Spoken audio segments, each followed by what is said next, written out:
page we've got the E making the previous vowel A make its long sound. So we've got lace, gaze, blaze, break, locate, parade, brigade, captivate, communicate and paste. So we've also got the E making the C here make its sound at the end of this word. Gaze, you've got the Z and blaze as well. Now after a long vowel sound, when we need a K, we just use a K. After a long vowel sound, locate, we're going to break that into 2 syllables there. So the O is making its long sound, it's an open syllable. Parade, brigade, we've got nothing extra in that one. Captivate, we'll break that one up quite easily. Communicate, parade, and brigade.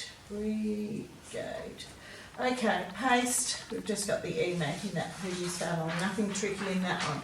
Okay, what do these words mean? So, lace could be a noun, a verb or an adjective. It's some pretty material which is often looped and has patterns on it. It's made, if you make it, it's now made by machines, but in the past it was made by needles similar to knitting or crocheting, but a lot more difficult than that. So it's also something you can do. So you can lace up your shoelaces, means tie up your shoelaces. And it could be used to describe something like a lace collar, or you might have some lace on a dress or something. Now gaze just means to look steadily at something. A blaze is a large fire, and you may have heard this saying, to blaze a trail. It means to do something new that no one else has perhaps done before. Brake is used for stopping a vehicle, and if someone says hit the brakes, it means stop immediately. Locate is to discover or find. Parade could be a noun or a verb, so you could go to a parade and see people marching along, perhaps playing instruments. You might go to a Christmas parade or a parade at Disney where all the characters come out. There's also a saying which says if don't rain on someone's parade means don't spoil something that someone's organised, spent a lot of time doing. A brigade is a subdivision in the army. Captivate means to charm. Now communicate means to exchange information, and paste could be both a verb and a noun. So as a noun it's a thick, gooey, sticky substance that we use to stick things together.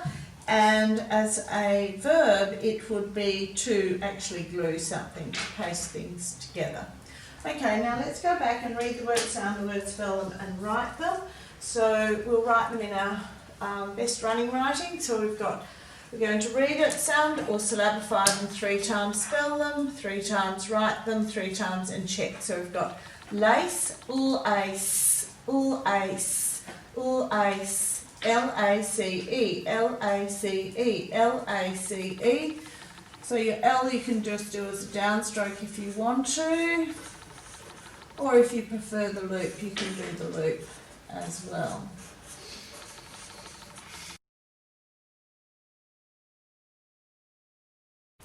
In this list, we're just revising that the E may make the previous vowel make its long sound. So if the previous vowel is A, it would be a long A sound.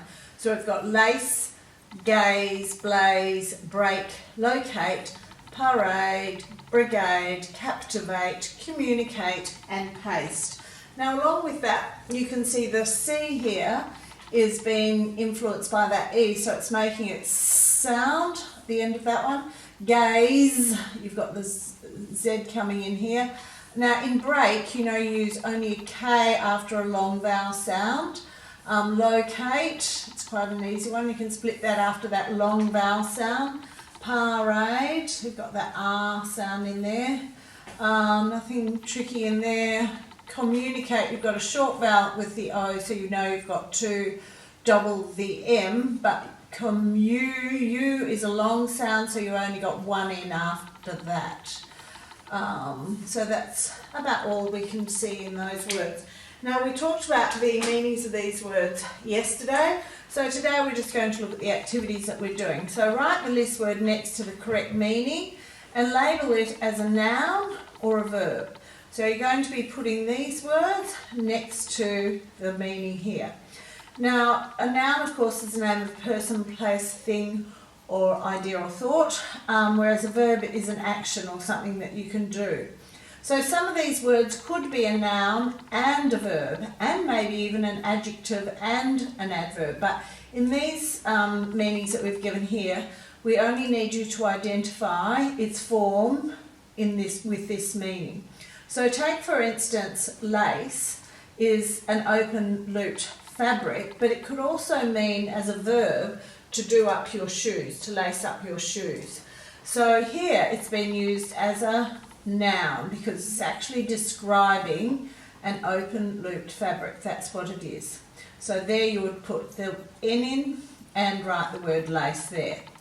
Whereas down here where it says finish the missing list verb, here if we put lace collar, lace is forming the adjective. It's describing the noun. So you're going to have to finish off these common phrases or word pairs, and you may need to discuss those within your group if they're difficult. Now finish the sayings and define it. You may need to discuss this too. So what does to hit the brakes mean? What does to blaze a trail mean? And to rain on someone's parade, what do they all mean? You have to fill in those missing words and then define what they mean on the given lines. These words all have a long A sound in them, and we're using the E at the end of the word to make the previous vowel A make its long sound, and there's a consonant in between each of those, one consonant. So you can see we've got lace. Now in lace we've also got the E making the C say, so it's been very busy in that word. We've got gaze, blaze, break. Now if that's a long vowel sound and we have a K sound after it, we only use the K, not the CK. CK follows a short vowel. We've got locate, parade, brigade, captivate, communicate and paste. Now if you're writing a story and you want to use a long word, it's actually usually easier to write a long word than a short word because the phonics is much simpler. So if you break like communicate up into syllables, com, mun, ick, ate, you can just go through and fill in each of those little hills with the sounds you're hearing. And there's nothing really tricky in there. Same with captivate, captive, ate. And then you can just go back, draw the little hills in to show the syllables, and then sound out cap, tiv, ate. And it makes these long words much easier to spell. So a good thing to remember when you're writing. So down here we've got verb family. So here we're just writing the base form. Here we're writing the base with the S added to it. Now in this column, because all of these words end in E, you know E goes away when in comes to stay. And then when we're adding, usually we would add ED to the end of the word to give past tense. But if the E is already there, we just have to add the D. We're not going to add another E as well. You then have to use some of those words to finish off these sentences. Make sure you use the base word in its correct tense. Then down here, these are nice simple plural nouns for you. So you'll work out which words here are nouns, and then you've got to use them in their plural forms. Down the bottom, you're going to make some new words and use them in a sentence. So you've got some interesting words to use, and these might be handy to use in some of your writing as well. Down the bottom, we're going to change this word into a noun by taking away the E and adding I-O-N. Now, when you take away the E and add I-O-N to a word that ends then in T, you get shun. So when you hear shun at the end of a word, you know commonly you're going to write T-I-O-N. And if you hear jun, that's when you write S-I-O-N. That is correct most of the time. There are some exceptions, but we'll deal with them later.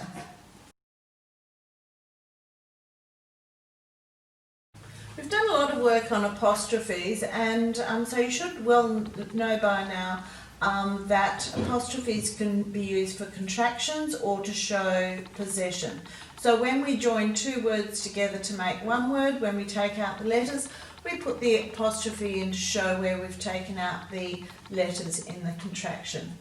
Now, it is a word that cannot show possession, so it can only be used as a contraction. So the dog scratched its neck. The dog scratched its neck. No, it wouldn't be a contraction. It would just be its without, and we know it can't show possession, so there's no apostrophe on it. Whereas here, it's usually quite wet for my birthday, or it is usually quite wet for my birthday. It is a contracted form, so you'd have to write the one with the apostrophe in it. Now just go through these and think carefully. We put a couple of tricky ones in that we commonly hear, and I sometimes see in children's writing. Now, could have changes when we take the HA away to join could, the have to the could or the should, we put the apostrophe in there. Many people are starting to give it to say could of. It's not could of, it's could of. So you've got to make that VE sound. So just be careful of that one when you get to this middle part in these sentences. The other one is sometimes we change a word completely, not often, but sometimes we do, where if we were wanting to say I will not, we don't say I willn't, we don't just take out the O, we change the whole word. So it changes from I willn't, no, I will not, to I won't. So just be careful of those ones. Now down here we go on to possessive apostrophes. So with possessive apostrophes, you've always got to identify the base word, whether it's in its singular form or its plural form. So if you see many, you know it needs to be in its plural form. So the apostrophe always goes after the base word. Here the base word is in its plural form, so the apostrophe has to go after the S. The company's chairman has quit. So which companies would it be? Well, we know there's only one company that the chairman has quit from, so we'd have to look at company in its singular form, so the apostrophe goes after company and before the S. If there were lots of companies, we'd have to write it in its plural form and add IES to the end, and then the apostrophe would go after it, but it's not lots of companies, it's just one. That indicates that it's one. Okay, so have a think about that. Carefully, you may need to discuss them within your group.